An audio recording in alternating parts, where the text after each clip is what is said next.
Hi there. I'm the Panoptical poet, and I have a new poem for you called Beyond Bread and Roses. So here it is, Beyond Bread and Roses. In the year of reconciliation, the genocide continues. More informally, of course, but it continues just the same. A quick scroll through Facebook will give you the names of at least a dozen missing Indigenous women on any given day. The fact that you can now read about them is progress. Proof that Canada can't keep all of its dirty little secrets, no matter how much money SNC-Lavalin funnels toward the Trudeau government. But one more missing is one too many. Screams from a white woman trying to save herself from assailants while out on a morning walk are also a call left unanswered by the friendly neighborhood RCMP. They are too busy sending SWAT teams to the Unistoten camp on behalf of corporate interests that apparently supersede the needs of actual citizens. Too busy making up false reports so that they can steal vehicles from the people who strive to protect their own homelands and secure a future for us all. The cop didn't even have to see the trailer I lived in to decide that I was trash, who was probably asking for it, or maybe even making the whole thing up. So what chance do my Indigenous sisters have if they choose to seek protection? And why should they bother to look to a system designed to exterminate them and anyone else who doesn't look like us? Even though us and them is nothing more than a capitalist construct, designed to keep us divided and down in the face of a tyranny that must not be allowed to reign. Thousands of sad-face like buttons won't get the job done, but it's hard to get boots on the ground when 14 peaceful protesters can be declared terrorists that warrant a 200-man army-style response. So we take action when and wherever we can. Memorials to the murdered are tolerated in town, but out on Wet'suwet'en territory, the empty red dresses swinging in the trees make the redcoats angry and nervous.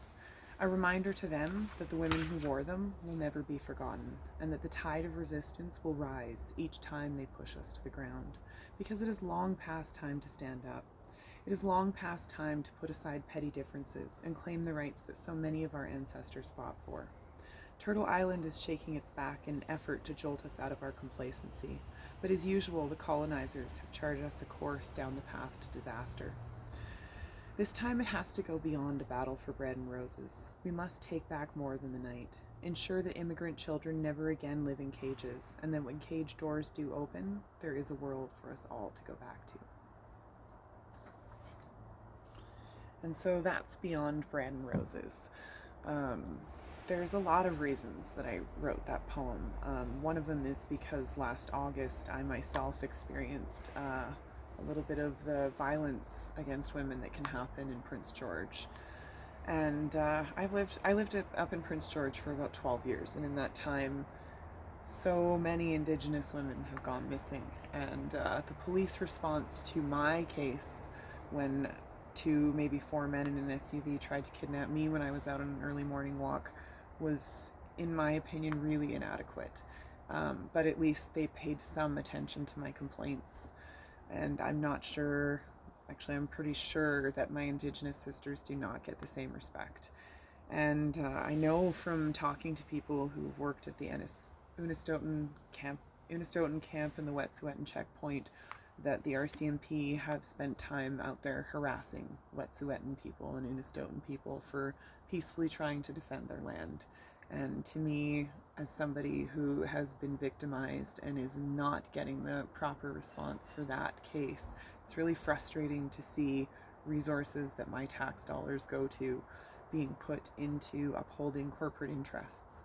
And once again, the RCMP arrested Rita Wong on August 16th, 2019, when she was peacefully protesting at the gates of Burnaby Mountain, the Trans Mountain Pipeline work site on Burnaby Mountain, and she was given a 28-day sentence. And so yeah, there's many, many reasons why I've written and released this poem. And I've also submitted it to the anthology that Rob Buddy has been so graciously putting so much effort into putting together as a piece to support Rita Wong. So I will definitely post some links to that effort in the comments, because it would be really nice if people bought the anthology, and the money will go to support the Coast Mountain Protectors, and the anthology itself is a way to honor Rita for everything that she's done for all of us and the land around us. So yeah, I hope you enjoy Beyond Bread and Roses, and yeah, thank you so much for your time. Have a good night. Panoptical Poet out.